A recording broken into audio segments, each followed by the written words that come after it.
আচ্ছা, প্লাস্টিকের গাজরা তো আমরা কম বেশি সবাই ইউজ করে থাকি।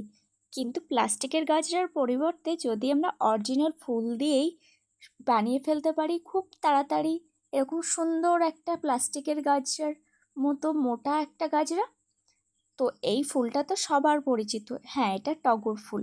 প্রত্যেকের বাড়ির আশেপাশে কম বেশি এটা কিন্তু দেখা যায়।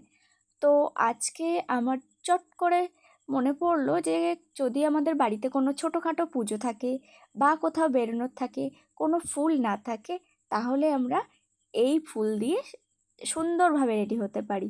তো আজকে আমি তোমাদেরকে দেখাবো কি করে টগর ফুল থেকে তোমরা এত সুন্দর মোটা একটা গাজরা বানিয়ে নিতে পারো। তো একটা সোজা সুতো নিয়ে আমি কিন্তু সূচটাকে ঘুরিয়ে ঘুরিয়ে ফুলটাকে গোল গোল করে চারিদিকে গেঁথে নিলাম।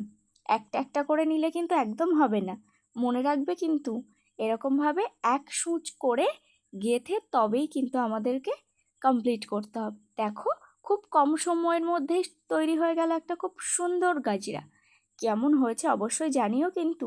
আর এটা হচ্ছে আমার গাজরা পরে ফাইনাল লুক। তোমাদের কেমন লাগলো অবশ্যই কমেন্ট করে জানাতে ভুলো না। যদি তোমাদের হেল্পফুল মনে হয় ভিডিওটা, অবশ্যই সেভ করে রেখো। Thank you.